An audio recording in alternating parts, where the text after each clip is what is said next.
Curry sees some room, nails a three. Steph Curry, his second three-pointer. Klay Thompson. Curry sidestep, three-pointer. It's good. Steph Curry from downtown. And a lead back up to 19. Finishing touches of yet another finals masterpiece. Worst record in the league 2 years ago, beaten in the play-in game last year to a championship. It's over. The Golden State Warriors return to a familiar place. They're on top of the NBA world. The fourth title in 8 years. The Dubs dynasty is still very much alive. Congratulations to your 2022 NBA champions, the Golden State Warriors. First team to win 4 championships over an 8-year span since those 1990 Chicago Bulls. Welcome to Game Time, presented by State Farm. Chris Miles here with former NBA Coach of the Year, Sam Mitchell. And Sam, amazing to see the Warriors get back to this place and winning a title. What impressed you the most by this particular run? Well, just their defense. I think when you look at their defense, early in the series, the Boston Celtics, Tatum and Brown, whenever they had Jordan Poole and Steph Curry switched onto them, they attacked. So Steve Kerr sit there and said, okay, we'll figure these things out. These guys played with a level of maturity that Boston just couldn't understand, and that's why they're the NBA champions now. And we got to give you credit for one of the guys that played lockdown defense, former #1 overall pick, and now all-star and NBA champion Andrew Wiggins. He was all over the place. Tremendous defense on Tatum. Golden State used a 21-0 run in the first half to turn that double-digit deficit into a lead. Steph Curry made the second most threes ever in the NBA Finals. Yeah, the previous record was set by Curry in 2016 when he made 32. It's the 7th title in the Warriors franchise history, 4th in the Splash Brothers Steve Kerr era. The Warriors bounce back title after missing the playoffs the past 2 years. What does just this mean to you to finally be a finals MVP for everything? Forget that. We champs. Why are you starting with that question? We got 4 championships. This one hits different for sure. Just knowing what the last 3 years have meant. Carrying the belief that we could get back to the stage and win, even if it didn't make sense to anybody when we said it. And now we got 4 championships. Finally got that bad boy. It's special, man. It's special. I saw it in the beginning of the season. People call me crazy. I said championship or bust because I saw how we came out the gate, 18-2, playing just that Warriors brand of basketball that made us so successful. And then knowing I was going to be inserted in that, I knew we had a chance to do something special, and here we are. It does definitely hit different. Like, the guys we integrated here, we could not be here without them. This is just the beginning. We're extremely hungry, and now we got a taste of what this is like at a really early age and really early in our career, and I'm excited. They're all special. I think this one may have been the most unlikely, just from the standpoint of where we've been the last couple of years. It takes a full team effort to do this, and we just had a great group who got it done. For us, it's just about getting back to these moments and winning, and we know what that feels like, and ultimately we know what that takes. I don't like to put a number on things and say, oh man, we can get 5, we can get 6. We're going to get them until the wheels fall off. They say defense wins championships. In those last 3 games, I see the 19 turnovers forced by the Warriors per game against the Boston Celtics. Sam, I know there are several factors, and we understand what it means for the Warriors to be here. We know what they are as shooters and as an offensive unit, but that help defense is something that can't be overlooked in what they did in those last 3 games. And not just the defense, the strategy that Steve Kerr and those coaches put together. Watch this right here on this tape. Look, all season, people have been trying to seek out Steph Curry and Jordan Poole. And early in this series, look, Steve Kerr had a hard time getting those guys on the floor and play defense, but this is the adjustment they made. When Jaylen Brown and Tatum got the switch and they thought they had a good, favorable matchup, look at the defense. Steve Kerr would run an extra defender at those 2 guys and force them to turn the ball over and play in traffic. Here they go again. You get the switch that you want. All right, all of a sudden, here's Draymond Green. Tatum turns his back. He's trapped right now, gives up the ball right now, and here the Golden State Warriors are off in transition. And again, when they're moving like this and got you on your heels, they're deadly right here. And then last but not least, here we go again. You got the matchup you want on Jordan Poole, Marcus Smart. Okay, you think Golden State don't understand this? They're coming. They bait you into making a cross-court pass at height level. And again, off to the races, finish it with Gary Payton for a dunk. What they did, they didn't change anything. They kept switching. But when Marcus Smart, Tatum and Brown thought they had that favorable matchup, Steve Kerr was sending that extra defender once they put the ball down. And most of the time, guys want to spin. And when they would spin, they're right there for the Golden State Warriors to take the ball off to the races, and that's why the Warriors are the champs. Active hands playing the passing lanes. You love to see it as a coach, Sam.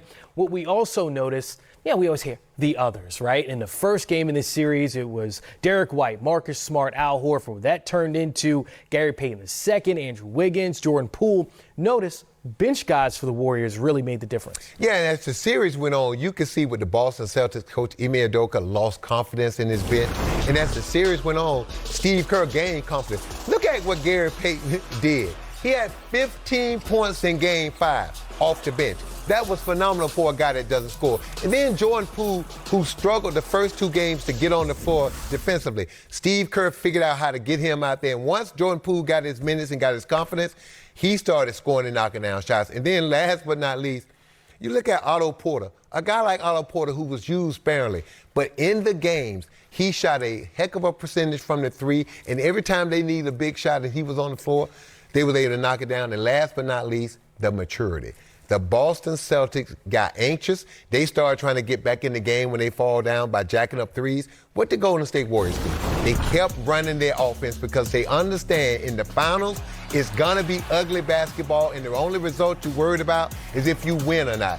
And Golden State kept turning their offense over until they got the shot they wanted. And you saw what the Boston Celtics did. They kept forcing, they got impatient, and that was lack of maturity. So when you factor in all the elements, the Golden State Warriors was the best team. Boston may have had the best athletes, but the best team won the championship in Golden State.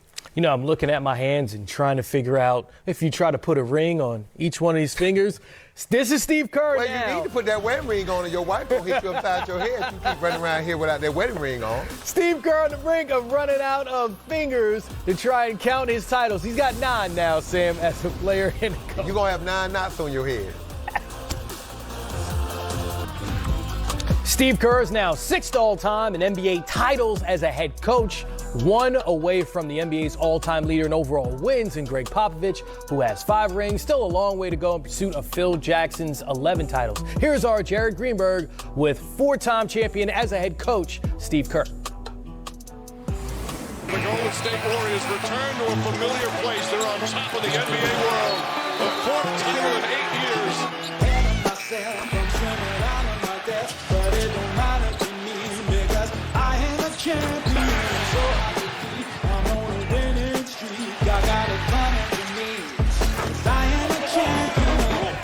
Coach, you did it again. How's it feel? Incredible. Did not see this one coming. You know, at the beginning of the year, we felt like we could be good, but we didn't really know that we could do this. We had Kevin Durant and Steph, Clay, Draymond in their prime. We were supposed to win. You know, that's a different feeling entirely. You're just kind of hoping everybody stays healthy and trying to make sure you don't screw it up. This one was different in terms of mixing and matching lineups against different opponents, trying to figure out things on the fly.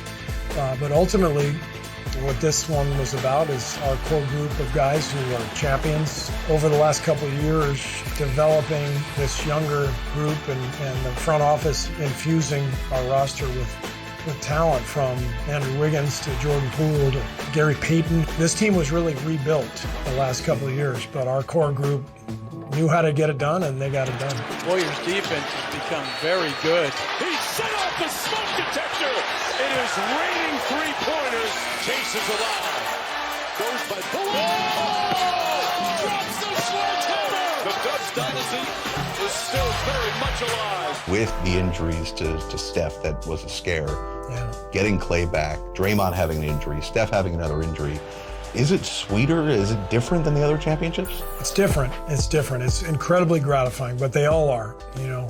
But I think what we've been through the last couple of years, you know, all the injuries, you look at Clay's story, people don't really know what he went through the last couple of years, just the anguish of not playing. The second injury, you know, 2 season-ending injuries back-to-back, almost unheard of. And for him to work and to find his way back and then to be a champion this season, just an incredible story. And he was tremendous defensively in this series. Boston presents so many problems with their athleticism, and we needed every bit of Clay's time on the floor to win this series. When you the GOAT, they don't want to smoke. Steph Curry from downtown. Watch me win one more. When you the GOAT, want no smoke. When you the GOAT, want no smoke. I know you know Steph did not need Finals MVP for anything. Yeah. But now that he got it, what does it mean?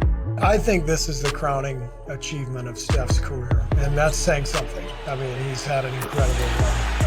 2-time MVP, multi-time champion, all-star every year, greatest three-point shooter ever, one of the greatest, you know, players of all time. But for him to carry this team to a championship, it's really about Steph. He's the reason we're sitting here right now with another banner, and the guy is incredible.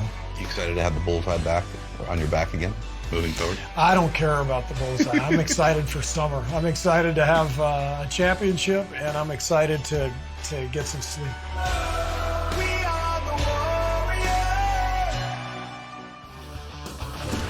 Oh, this is an extremely short list. Over the last 50 years, the Splash Brother Warriors are now with the Jordan Bulls and Showtime Lakers as the only teams to have won 4 titles over an 8-year span. This group of Curry, Clay, Draymond now have the second most finals wins by any trio in NBA history, trailing only Magic, Kareem, and Michael Cooper by a single unit. So how does this group compare to teams that you faced and coached against? Just totally different. I don't like to compare teams because this team is unique. Look, other than Steph Curry, he was their dominating player, and he's 6'3". You know, normally we have a guy like LeBron, we have a guy like Magic, we have a guy like Michael Jordan. Steph Curry did this different. And then when you look at who Steph Curry has been, he's been this guy that can flat out shoot, move without the ball. But we've always kind of questioned, is he tough enough? Is he gritty enough? He checked all the boxes in this championship. He put this team on his back. He led them to the championship. And he did all the little things and the tough things, including rebound, defense, and just played his tail off. So I think this championship for Steph Curry, Steve Kerr, and this organization is more gratifying because Steve Kerr said it. When you had Durant, you're supposed to win. You're just sitting there managing the ship, holding on, saying, I just don't want to screw this up. But this team, no one thought they can win but the people in that building. And you heard Steve Kerr even said he wasn't sure that they can win because of the way this team was constructed and all the little intricate moves he had to make throughout the season. Think about the playoffs. There were guys who played in the first round, didn't play in the second round, played in the third round conference finals, didn't play in the finals. He mixed and matched his lineup to a T. And that's why he's one of the best coaches ever. And he's going to go down as a Hall of Fame coach because I can see on that list of championships, I can see him reaching third, at least 6, maybe 7. Wow. So in saying that, Steph's 34, Clay still coming back off those 2 major injuries, Draymond now 32. How long can this rejuvenated championship group be in contention? Have you seen the young guys sitting on the bench? Okay, here we go. Have you seen James Wiseman, Jordan Poole, Kuminga, Moody? Have you seen those young guys? Peyton, Wiggins? Wow. You can say right now they're the most talented and the deepest team in a tough Western Conference. And then think about this. I didn't even sprinkle in Steph, Clay, and Draymond as they're getting older. So this look, man, Steve Kerr right now is sitting there pinching himself saying, can we actually have another dynasty in us where we can win 3 out of the next 5? Maybe. Yeah, it's crazy because you said Wiseman. No, we haven't seen him just yet, Sam, but we're chomping at the bit to see the second overall pick. Steph Curry. Oh, he's got a ring on that finger, Sam. Put a ring on it, Chris. Championship Put a ring on it.